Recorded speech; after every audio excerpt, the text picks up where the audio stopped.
আজি বাতৰিৰ বাবে আহিছিলো সোণাপুৰৰ গুমৰিয়ালৈ।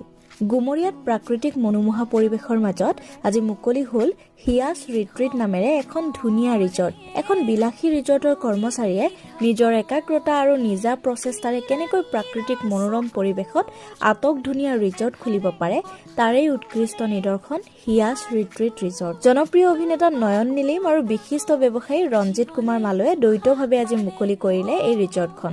ৰিজৰ্টখনত থলুৱা খাদ্য সম্ভাৰৰ বিশেষ ব্যৱস্থা থকাৰ লগতে প্ৰাকৃতিক পৰিৱেশত নৈশ যাপনৰ ব্যৱস্থা উপলব্ধ। হিয়াছ ৰিট্ৰিট ৰিজৰ্টখনৰ ভিন্ন খাদ্য সম্ভাৰ আৰু সেউজীয়া মনোমোহা পৰিৱেশে ইয়ালৈ অহা প্ৰতিগৰাকী লোকৰে হিয়া চুই যাব বুলি আশাবাদী ৰিজৰ্ট কৰ্তৃপক্ষ।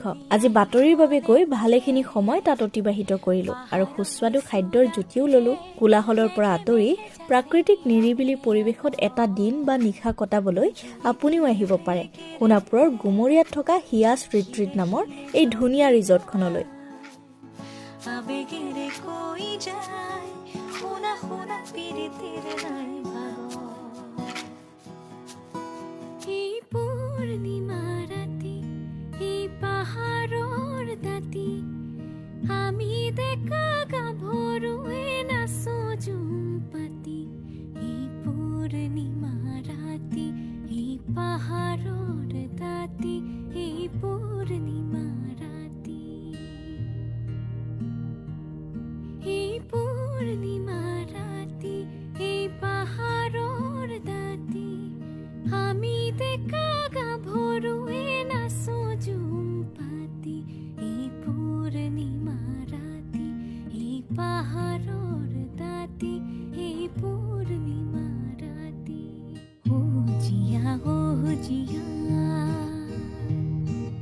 ও জিয়া বারে বারে ওরে ওরে পানি লকে যাও জিয়া ও জিয়া ও জিয়া